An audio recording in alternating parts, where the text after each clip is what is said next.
ইরানের সাবেক পররাষ্ট্রমন্ত্রী মোহাম্মদ জাওয়াদ জারিফ দেশটির রাষ্ট্রীয় টেলিভিশনকে দেওয়া এক সাক্ষাৎকারে হেলিকপ্টার বিধ্বস্তের জন্য মার্কিন নিষেধাজ্ঞাকে দায়ী করেছেন।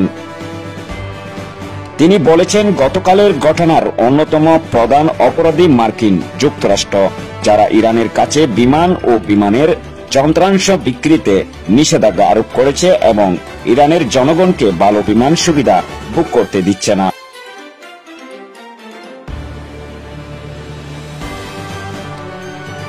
বছরের পর বছর নিষেধাজ্ঞার কারণে ইরানের এয়ারক্রাফটগুলো অনিরাপদ হয়ে পড়েছে, কারণ তারা নতুন স্পেয়ার পার্টস বা এয়ারফ্রেম কিনতে পারছে না।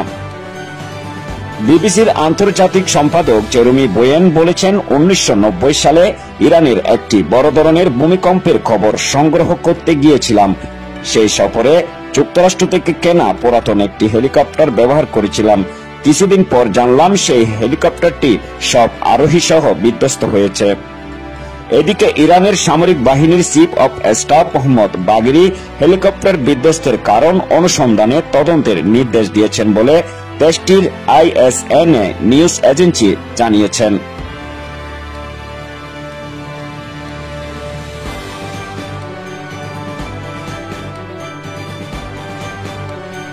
প্রতিবেদনে বলা হয়, প্রেসিডেন্টের হেলিকপ্টার বিধ্বস্তের কারণ অনুসন্ধানে একটি উচ্চ পর্যায়ের কমিটিকে তদন্ত শুরু করার নির্দেশ দিয়েছেন বাগেরি।